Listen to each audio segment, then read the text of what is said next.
Las ITV era un servicio público que se gestionaba directamente por la Generalitat. En el año 97 se decide privatizar este servicio, como anteriormente ya había hecho Cataluña. Y la privatización de este servicio significaba el hacer un concurso público para que las empresas interesadas en quedarse con las instalaciones de las ITVs que ya había pagado la Generalitat y por lo tanto estaban en funcionamiento, quedarse las instalaciones y el propio personal que se quisiera quedar. Y en este proceso público,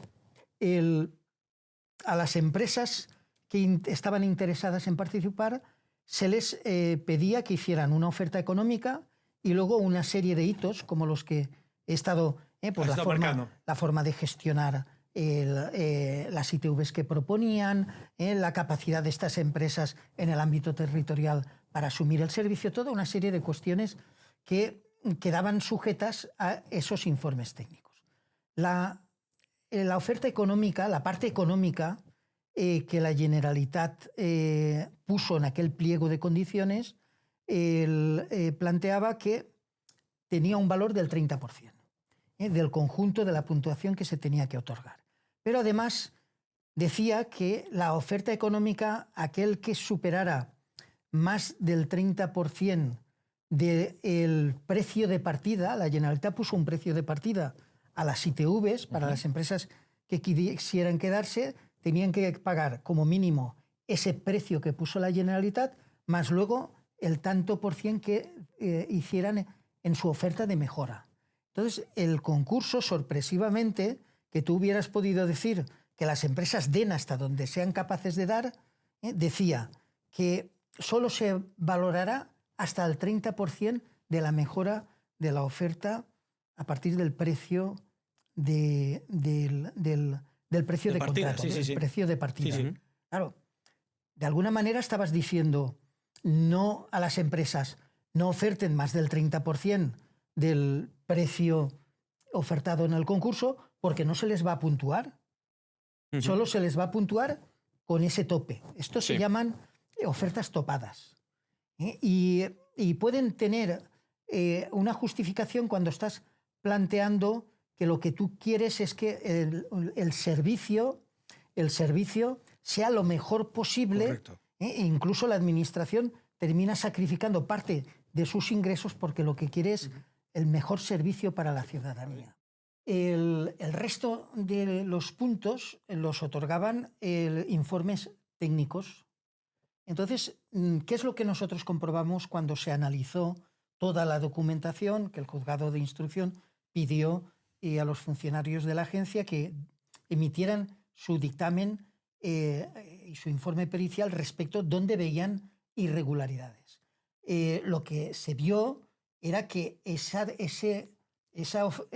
topar la oferta ahí no procedía, porque había una inversión de miles de millones de pesetas, estábamos en la época de la peseta, que la Generalitat de alguna manera tenía que recuperar, porque en definitiva esto se iba a trasladar a la gestión privada durante 25 años, prorrogables luego hasta 40. Y esto hubo un interventor que hizo un informe muy escueto, pero que nosotros entre todos los miles de documentos localizamos. Y el propio interventor de la mesa de contratación, que era la que tenía que adjudicar, indicaba que ese pliego técnico y de cláusulas administrativas, lo que era el apartado de la oferta económica, podía generar perjuicios económicos a la Generalitat, cuestionando que eso se topara y no se dejara libre. Entonces, lo que también comprobamos es que a la siguiente reunión de la mesa de contratación, ese interventor había sido cesado.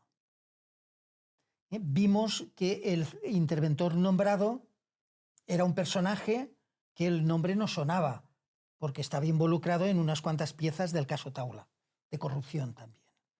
Y así ya transcurrió la contrata, se adjudicó a las empresas de la familia Cotino, las que luego hicieron el verdadero negocio, 40 millones de plusvalía, porque ellos vendieron luego las acciones de la empresa adjudicataria, las vendieron a las empresas profesionales. Y además, controlando desde la administración las tarifas de las ITV, lo primero que hicieron fue subir las tarifas de las ITV. Así fue.